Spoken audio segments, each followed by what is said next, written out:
I want to start with this concept of a well frog. I don't know if you have heard about a well frog. A well frog is a frog that is born as a tadpole in a well, becomes an adult there and lives there and then dies in the well, right? And so the entire life of the well frog is spent in the well. That is all the frog knows. And if you talk to the frog about the concept of an ocean, the frog has no concept, he has no understanding about the magnitude, the scale of an ocean, right? He's going to take his well and multiply it 100 times or 1,000 times and say, I bet this is how the ocean is, and I bet this is how. But he really can never fathom the ocean in its entirety. It's just not possible for the well frog. So keep that in context, because now I'm going to share with you a story, and then we'll connect this concept of a well frog and how it appeals to us. In ancient India, there was a king who was going down the marketplace, and he saw this old woman selling dried fish on the side, and she was old, she looked poor, she had a little basket with fish, and she was trying to find customers for her fish. And he said the good deed for him for that day would be to invite that woman back to the palace, let her enjoy the luxuries, treat her like a royal guest. And he said, that would be my deed for the day. He also liked listening from his courtiers about how great a king he was, how generous a king he was. Anyways, so the woman is invited. There is a caretaker appointed who makes sure that she has the finest meals. There is an entertainment for her, and then they retire her to a magnificent bedroom. She lives in a small hut somewhere, and this is a room that is 10 times her little hut with a fabulous bed and fine linens and pots with flower petals in them, and there is a maid who fans over her the entire night so she can be comfortable, right? And really experiences the royal life. The next morning, the king in his court with all the courtiers, and he invites the woman. So she walks in, and the king asks her, he says, did you have the best night of your life, right? Was just fabulous. And he's expecting her to say, oh yes, this was mind-boggling, right? My God, what an experience. I could never have imagined this luxury. And I had an incredible time. That's what, and you are such a generous king. You're nothing but God to us. You're the kindest king on earth. Instead, she said, it was the most horrible night of my life. I could not sleep a wink. The king went, excuse me? She says, was the bed not comfortable? I will hang the caretaker, right? Where is he? Find him, call him right now. She goes, no, the bed was fine. There was nothing wrong with the bed, nothing wrong with the maid. I could not sleep because in my hut, when I sleep, I have the basket of fish next to me. And without that smell, I can't sleep. And the king, of course, was irritated. And so very sarcastically and in a condescending tone, he said, you're used to the smell of rotten fish? And that is why you could not enjoy? And she said, yes, Your Majesty, I need my fish to sleep. Right? This story is an incredible story because for that old woman, that is her life. Fish is her life, and she feels comfortable. She feels at home with that smell of fish. Now, the king, of course, is upset because he lost an opportunity to show himself off in front of his courtiers, and he dismisses her, doesn't execute her or anything. She's gone. And then he realizes that we talked about the well frog. That is her well. That hut, that stinky fish, that is her well. And that's what she likes. She's not interested in anything else. That is what she's used to. She could be, you could say she's trapped in it, but that's where she's living. And then a thought crosses his mind, is that her well is the hut and the stinky fish. His well is the palace and his kingdom and his notion of being a king. He realizes that he is caught in his own well as much as she is caught. And then the other point is, even though his palace has the finest luxuries, she is not able to benefit from it because she is so caught up, right? We all, and so the king, of course, he decides that he has not maybe experienced what is out there. He is caught up in his kingdom and he has not experienced what is out there, and he really needs to go out and explore what life is about. Because he's living in his palace, he's living in his luxuries, but doesn't know what he's missing out. So, he leaves the palace and in the search of meaning for life. But guess what? All of us, or at least most of us in this world, right? There are some people who have really transcended, but most of the population of the 7 billion on earth is living in its own wealth, right? And the well, what is this well? We don't have a physical barrier, but it's the well of our own mind, right? The well of our own experiences. And so where are all the experiences stored? Is stored in our own mind. We are in our own mind. And because we are in that mind, we have lived since birth within the confines of our own mind. We take it to be the entirety of what exists. And we, like the well frog, have no concept of the ocean out there, cannot comprehend it. We try and project it based on the size of the well, right? So someone talked about God in here, right? When we think about God, we project it based on, they always talk about this, God in the image of man. Right, we're trying to project what God is based on what our experiences are, right? What our thinking is. But forget even God is too big a subject to discuss any amount of time. But we are in the well of our mind, and because we are in this well, this is a very interesting survey about stress and anxiety.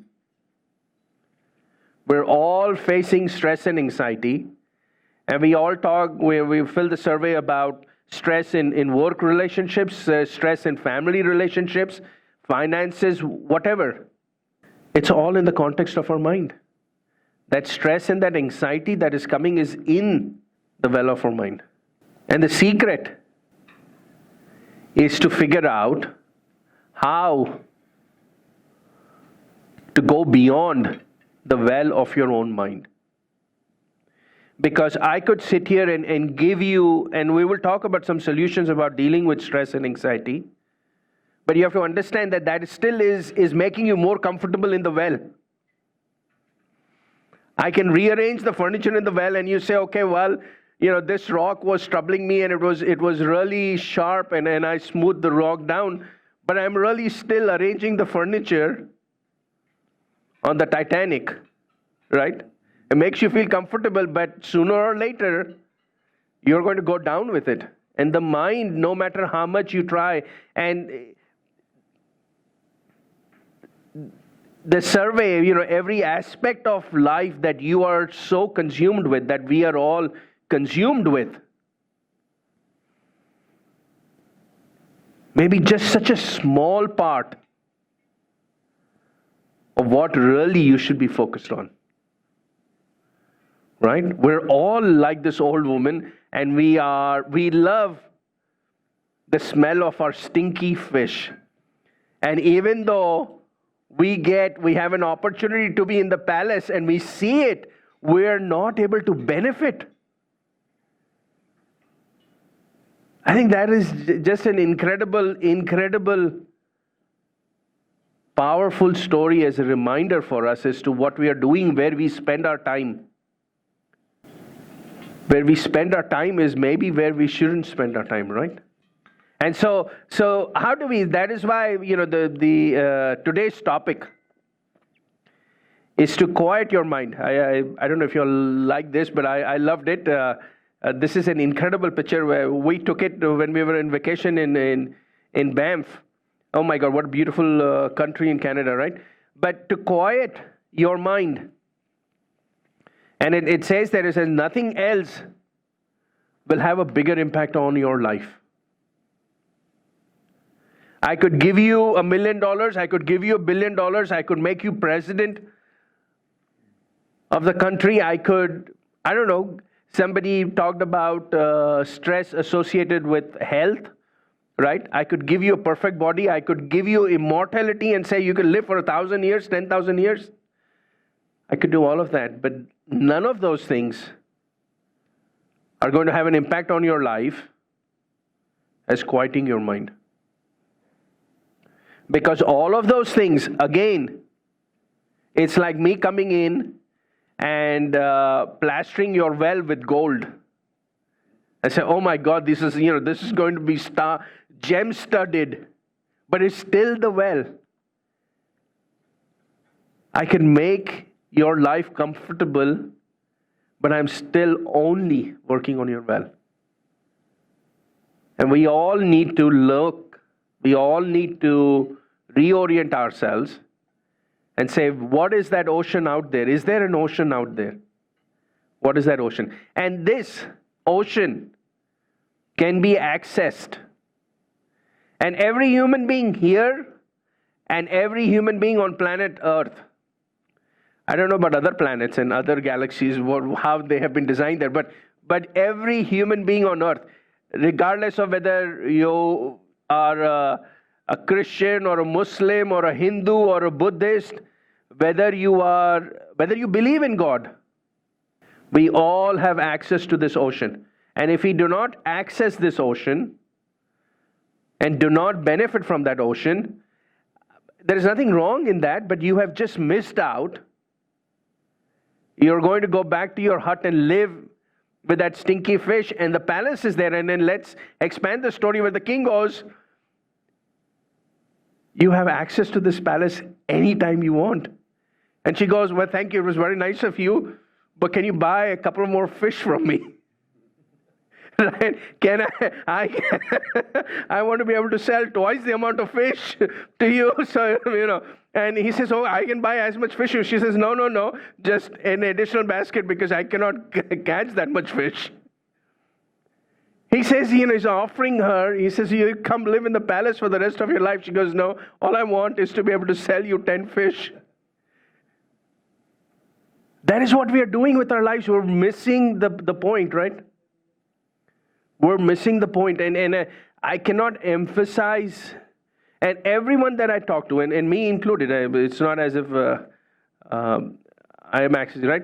We're so caught up with the challenges and the issues with life. Unending. I wish I could tell you that your stress and anxiety will go away. I wish I could tell you that your relationships will be perfect, right? So that question at the last one is really a trick question. I didn't want to find out what is your perfect life, because we are all searching for this perfect life. We want the perfect boss. We want the perfect spouse. We want the perfect kids. We want the perfect bank balance. We are looking for perfection. There is no perfection, because the problem is when we get to a state where everything is perfect. You have the perfect spouse, you have the perfect kids, you have the perfect bank balance, you have the perfect boss. Then you get, oh, this is nice, but I'm bored now. I want some adventure in life. Right? So your mind will keep taking you. And it's only by quieting your mind, only when you learn to quiet your mind are you going to be exposed to that ocean. That is when your life will change in a way that you cannot imagine. You have no concept of the ocean. You must begin that journey of quieting your mind. And so now I will give you this simple statement. Nothing can be more valuable for you to hear. More valuable than when the doctor said, "Welcome, you're born," or your mother said, "Welcome, you're born," or when somebody said, or your priest said, "I announce you're man and woman and husband and wife," or they said, "Congratulations," the doctor said, "Here's your firstborn," or your first job, or your first promotion, or the realtor said, "Keys to your first house." All very important moments in your life. But this statement that I am going to share with you is more important than all of that. Right? Because it is the key for you to immigrate or migrate. Immigration is a hot topic. Right? For you to migrate from the well to the ocean. So how do you access the ocean? Where is the ocean, right? We're not going to drive down to Galveston in search of the ocean. Where is the ocean? So it's to quiet your hungry mind, because the mind is always hungry. It's always seeking. We talked about this when Joe Emmett was here, right? It's the monkey mind. It's restless. Even if it has everything, it's always seeking. So it's to quiet your hungry mind, to let your happy soul shine. And all of us, as long as we are living, have that life force in us. And the experience of that life force is the most powerful thing that can happen to you ever. And that experience can only happen when you quiet your mind. Because the mind, if we look out and we see these beautiful buildings, and we see the skyline, but if there is a fog, the buildings don't go away anywhere. We're not able to see the buildings. We don't see the skyline. There is a fog. Right? And when the fog lifts, the buildings don't show up. They were always there. We were just not able to see it. That life force in you, you're not able to experience because of the fog of your mind. When the fog lifts, you will experience your own life force, and that experience will change your life. We can get into how to quiet the mind, but let me stop here and let's see if we have any questions or comments or discussion. So we talked about the well frog, we talked about the stinky fish, we talked about the king in search of this ocean, and we talked about how quieting your mind is the key for you to access your own ocean within you. Yes, but Ravi, I think you have to actually experience a moment of clarity, right? Yes. In order to actually appreciate what you're saying. I think that's the challenge, right? You're absolutely right. It has to be experienced for people to appreciate it, right? Because otherwise it's all of us sitting and discussing San Francisco, and we talk about how one of you has been to San Francisco and he's going on and on about how beautiful San Francisco is, but he didn't take any pictures. And so we cannot see and appreciate it. So we listen and we say, yeah, we put it, we register in our minds and say, it must be a great place. And one day I might go to it or I might not, but I have no sense. So that is a fair point. But it's somebody asked me, he says, can you give me proof if I go on this path that I will experience this ocean of infinite happiness within me, right? You're saying it exists. I've looked all over. Checked myself in the mirror this morning. There, I didn't find any sign of infinite peace. Right? I looked in the mirror. It only got me more angry. Right? So there is no infinite peace in me. I've checked on it. Right? But can you show me the path? But it's like, and the way I had to answer to him, I said, look, if you start going to the gym and you look at someone who is a bodybuilder. Now, they have been bodybuilding for many years, and so they have an incredibly perfect body. You cannot, if I put you in the gym for a day and you expect to look like the bodybuilder, it's not going to happen. It will not happen in a day. But if you exercised in the gym, you will go home sore. I mean, if you were not on the phone and just sitting on, a lot of people at the gym, they're sitting on the machines and they're on the phone. But if you really worked hard, you will go home sore. And if you did that for a few days, you will begin to see those muscles develop. Not anywhere close to the bodybuilder, but you will begin to see that transformation. It will take you several years. So to experience that stillness, right? To experience the infinite ocean-sized stillness will take a lot of time. But you already, and so, you already experience stillness when you go to church and there is nobody else around. And you look up and you look through the stained glasses, right, behind, and you see sunlight coming. You go to the temple and you listen to the singing and dancing, right? Or you are in the Grand Canyon just by yourself and you're there. You experience these moments of quietude. And that experience leaves a mark on you. There are a lot of people who do extreme sports, right? And so it's the same thing, is that you're experiencing that quietude, and it is a marker, it is a reminder to you that there is something worth investigating. Now, you could also start meditating and begin to, meditation for many people is very difficult, right? There are some people who are able to do it. But if you are able to go through and begin to meditate, you will begin to experience that as well. And you will see the signs. And those signs have to be discovered by you. This is not a sales seminar, right? We're not here to sell you something, because what we're talking about, you already have in your possession. You have in your possession this infinite and ultimate gift. I cannot give it to you, no matter how much I tried. And guess what? I cannot take it away from you.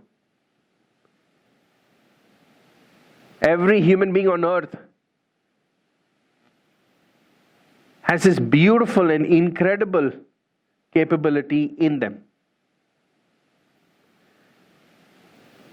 Question is, are you going to take the steps to begin to explore that and begin to experience that, so it reinforces, right? You go to the gym and you feel sore, but you have to keep going back. And then you get into the habit and you find a gym buddy, and then you form the habit, and then slowly it becomes part of your personality. I'm just here to report, and or not to report, but just as a reminder, and you know this already, is that you have that capability to experience the infinite. More thoughts, more questions. So is it should be mental, or is it physically we should get out of the well and experience other things and other cultures or other things? So is it, or is it a combination of both, you think? Actually, it is not physical. If you experience other cultures, you can. It helps you diversify your thinking, because you go out and you say, okay, I'm out of my daily life, and my daily life is so important, and it's so confining now when I'm in the middle of Africa, and it takes you away, so it breaks the hold. So it's helpful in that sense, but the ultimate breakthrough is through the bubble of your own mind. Because our mind is my mind has configured itself. It has created this sense of, I am Ravi, I have this identity, I have a family, I have a business, I have written a book, right? And that bubble, and I'm living in that bubble. Now I can go to Paris and then enjoy Paris, and then I'm away from the daily challenges of my business and my relationships, and I take a break. But I'm still in the bubble of my own identity. And it's only, the only way, amazingly, to pierce through the bubble and poke through the bubble. Because the bubble keeps expanding, right? I try, and it's an infinite bubble, and so I cannot really poke it. The way I have to do it is collapse the bubble on itself. And the way to collapse the bubble is to quiet it. Because when I quiet the mind, when I'm completely still, when I am thoughtless, then all my stress, all my anxiety, guess what my stress and anxiety is? It's in two forms. It's of thoughts that are coming up and say, okay, I'm worried about, I don't like my boss, or I'm having this relationship problem. It's a thought. And then it's, anxiety is in the subconscious, right? It's buried. But it's the memory of all of the things that we have gone through. But when you become thoughtless, there is no thought about stress and anxiety. There is no dependence on memory of all of this, and you're completely still. If I forget I am Ravi, then I have no recollection of all my problems, all my relationships, all my assets, right? If I have forgotten, right? It's like when I go to sleep. When I go to sleep, I give up everything. I give up what I've earned during the day, and I have give up what I have screwed up during the day. All of that just dissolves. So, Sunil, the answer to that question is to work with your mind to quiet it, and whether it takes time or not, that really should be the goalpost to which we need to start moving. And only when we begin to quiet the mind, all our other issues will exist, but their hold on us will be a lot lesser. Yes, sir. 3 words. RPM. Yes. Right? And I think if you look at how all of us live, right? Oh, thanks. Okay. It's the more you, I think all of us, and again, you look at the survey that we took, right? It would have been interesting if you asked, how would you rate your level of gratitude? 1 through 10, right? And I think the more grateful you feel, the lower your RPMs. Yes. The more expectation you feel, the higher your RPMs. Yes. I think it's all about RPMs. Yeah, it is about RPMs, and the most meaningful RPM is 0. Revolutions per minute. Right, rotations per minute. Yeah, no, rotation. It's how active the mind is. So what Samir is making the point is that when we don't have gratitude, then we're constantly complaining in life, right? I wish this was perfect. This was perfect. I wish my car was better. My house was better. And when we have a very good life, we're very blessed because we're in the top 1% of the population of the world in terms of the comforts that we have. Yet, the stress and anxieties that we carry is much higher than people who are, maybe not the lowest 1%, but in the, lower 10 to 20%. They sometimes have lesser stress and anxiety, right? So Samir is saying is that if you had more gratitude, If we looked at other people who have lesser than us, then it would calm us and give us perspective and say, okay, but and that is very helpful, but I want to make sure that I underscore this point, is that whether your thoughts are good or bad, they're still thoughts. And I am not, because the deal is, there is a lot of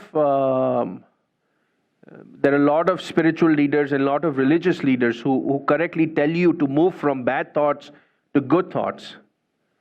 But you have to understand this point, is that those three words say quiet your mind. They don't say go from good to bad, because the deal is still, is your well, instead of being noxious and with poisonous snakes, now you have cleaned it up and it's a nice, comfortable with little waterfall and vegetation, but it's still the well. All right? You may have all the gratitude in life, and I'm not saying you shouldn't. I think you should have gratitude in life, because you're living in the well. Why not make it pleasant? Why live with venomous snake? So while it doesn't say go from bad to good, it does say enjoy your time in the well. And it also says in the book about, thoughts are things. So you want to manifest if you're going to manifest anything, manifest something good as opposed to something bad. Absolutely. Thoughts are things. What happens is good thoughts, to your point, and yes, the book says that, and to Samir's points, is that good thoughts will make it easier for you to get to the point of zero thoughts. Bad thoughts are far more energetic in stirring you up and keeping you away. So if you do on the spectrum, you have bad thoughts, then you have good thoughts, and then you have zero thoughts. Okay? And you want to move from bad thoughts or negative thoughts to positive thoughts to zero thoughts. But you have to really understand the journey, because there are a lot of people, you can be a pastor of a church who is really serving the Lord every day, but is serving the community and his or her congregation. The pastor shows up and does that, but is trapped or becomes trapped in those thoughts about the congregation and the church itself. That pastor will do great work for the world, will be very blessed, but that pastor still will not experience the ocean. Will not experience the ocean. Right? And so when it says quiet your mind, make no mistake, the idea is to get to thoughtlessness. I was married for a number of years to a woman who was into Tai Chi, which is a simplified version of Tai Chi, and only has about 20 moves and positions in it. But they always referred to it as moving meditation, because if you did it regularly and repetitiously, by the time you'd gone through it all, your mind wasn't on anything else. It wasn't doing anything. Tai Chi was doing you at that point. Yes. And that's one approach to it. Yes. I've also experienced, partly from context they had, with people that had mastered meditation, where they could totally stop the thought process and make it so when the thoughts pop in, as they do, it could just say later, or not now, or move on, and just let go of Yes. all those things, and totally quiet. And I have found, with a little practice, I can totally stop my mind when I want to, when I need to.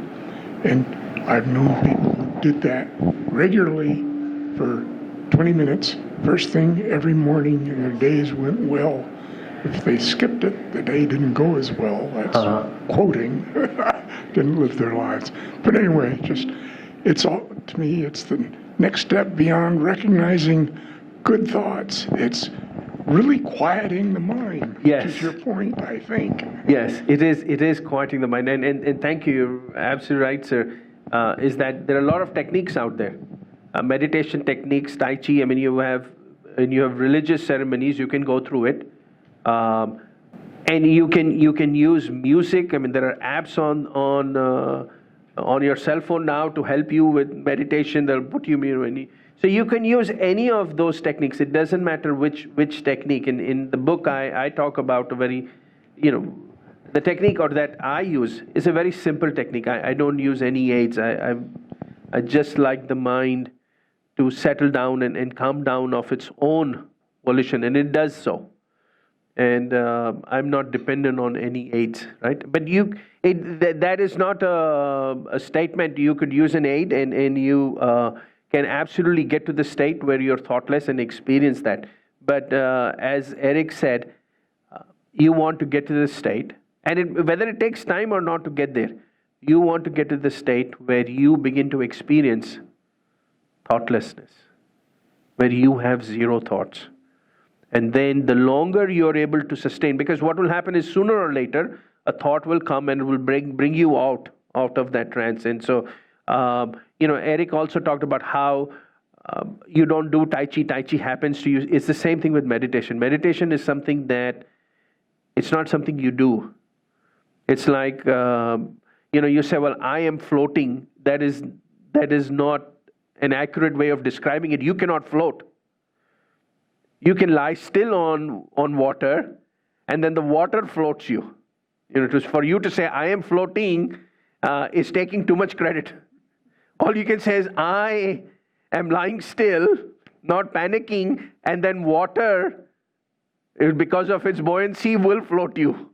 And same thing with meditation, is that you say, I am going to be still and be peaceful. And then meditation happens to you, because I talked about the ocean aspect, or letting your soul shine through. That word letting is very important, because your soul will shine through not because you call on it. You cannot call on it. You cannot say, well, I'm here, where are you? It happens. It's a natural process. If your mind is quiet, the soul will show up. If the fog is gone, the buildings will show up. It's a natural process. The buildings cannot say, oh, excuse me, you were not looking at me all morning. I am not going to reveal myself. That is not true. The soul will show up. It has no choice. So all you have to do is be quiet, and then meditation happens. Vijay, what do you think? Reminds me of the time that you and I went on an appointment together, and we're waiting in the little lobby area. I don't know what I was stressing about, but you had me close my eyes. We're sitting in 2 chairs in the lobby. Looks a little odd. Anyway. The camera won't pick it up without the sound. Well, I bet you his microphone picks it up. But yeah. Anyway, and so you just had me close my eyes and start to meditate. We were waiting to talk to somebody about one of the events we're doing here. And I don't know, just your last statement of, you simply go to a quiet state, and at some point you'll flip over to the meditation state. Yeah. And it will change our lives.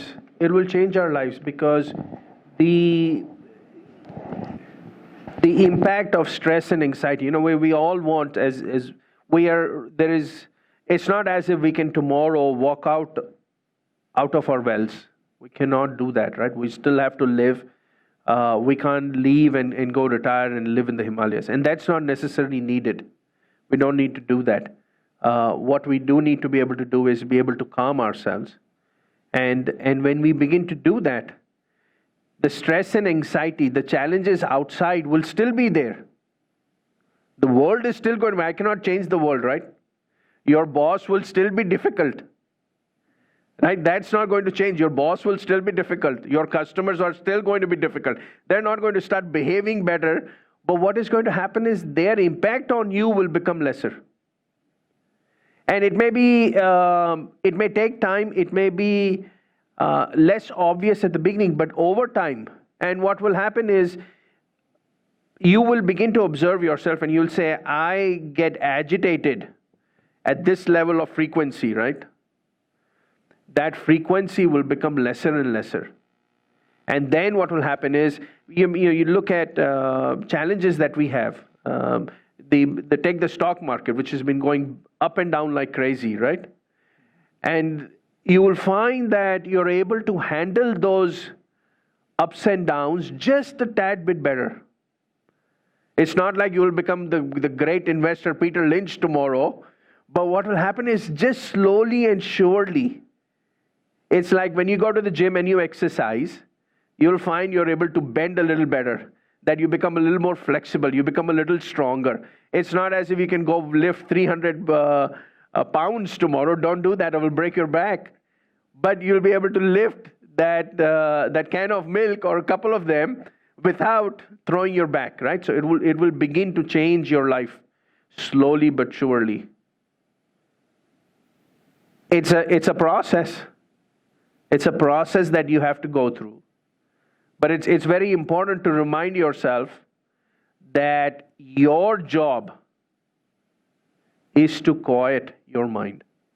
And then use all the techniques. Use the meditation techniques. Use the positive thinking techniques, right? Have gratitude. Go out and enjoy different cultures. But do all of that, but never forget why you're doing all of that. Because if all you did was enjoy cultures, if all you did was have a good attitude, but didn't proceed to quieting your mind, you're still going to be in the well.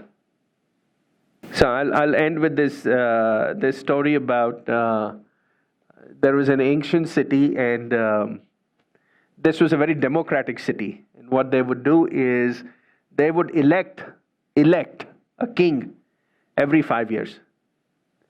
So it's like a raffle, a city of 5 to 10,000 people, or around 50,000 people, and then they would go around, and somebody would win the jackpot to be the king for the next 5 years and live the lavish life, right? Rule the kingdom and enjoy the powers and pleasures of being king. It came with only one caveat, which was at the end of the 5 years, they wanted to make sure, this was very progressive thinkers, they had term limits. And they had an interesting way of enforcing term limits, which was the king would be taken across the river to an island full of wild animals, which meant that he would be eaten alive. Or her, she would be eaten alive. So 5 years you get to rule, and then after 5 years, you're going to be left on that island. Right? Now, this is a city where everybody is living. Remember, there is no royalty. So to be elected king was the biggest jackpot. It's like winning the mega ball, right? And you win $1 billion and you go, my God, nobody else has $1 billion. I'm the only one with $1 billion. Everyone else has less than $1 million, but I'm the only one with $1 billion. So being elected king, everybody aspired, and people would obsess, people would talk about it and say, oh, I wish I would be elected king, right? And kids would talk about, but someday I want to be lucky enough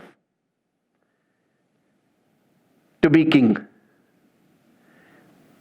So 1 year, this system was working.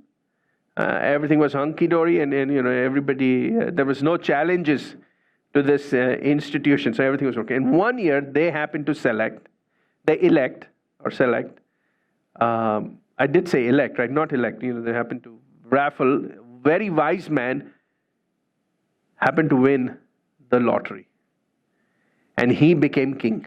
And he was a good man. He ruled very nicely. People were happy. At the end of 5 years, 5 years were over, and everybody congregated outside the palace because it's time for the king to come down and new king to go in. So it's time for this guy to come down. And he opened the doors, and he's walking down the staircase, and he's jovial. Mindset, mood is 10. He's happy. He's high-flying. People saying, thank you very much. Enjoyed it. Loved it. Okay? So this guy then gets on the boat, and the boatman starts taking him across the river. It's a long river. And he reaches halfway and he goes, the boatman goes, my king, are you okay? I mean, are you, everything okay with your mental balance? He says, yeah, well, fine. Why not? What's wrong? Why do you ask? He says, I've been doing this for 30 years. By the time I reach this point of the river, halfway through, the other 6 kings that I brought, they get so fearful of the animals that are across waiting for them. They don't want to be eaten alive. So they want to jump off the river right here. But the contract says, I have to deliver you to the island. So what I have to do, I have to physically restrain them, tie them up. And then they're weeping and crying and moaning.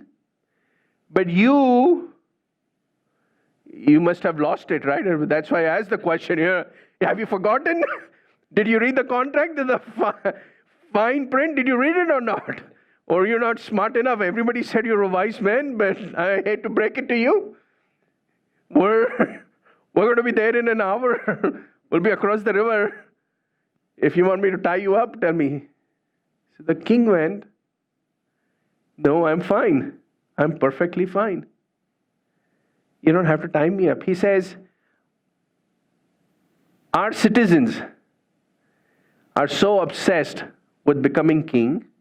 When they become king, they focus on enjoying that life. And they get so caught up on living and enjoying those luxuries, they forget that this day will come. Right? They're so obsessed. I was never obsessed. I knew my time would be up. I knew it was going to be 5 years of fabulous life, but I knew this day would come. I knew this day would come, so I'm okay. So you say, so that's, no wonder you're the wise man, right? So what you're saying is that in life, the lesson that I will learn from our conversation today is that in life, we should not be obsessed. We should be aware of the big picture. He says, yes, absolutely. We have to be aware of the big picture, and that is why I have constructed a palace. I have killed all the animals on the island. I have constructed a palace. My family is already there, waiting for me. I'm going to be in a party. So would you stop talking and hurry up, please? Right? We're all living life, enjoying what we have right now, not recognizing that we are caught up and obsessed, and that we really need to be building a palace across the river. Please quiet your mind and experience most magnificent life force in you. Thank you so much for your time today. I appreciate it. Thank you, Samir. Thank you. Thank you.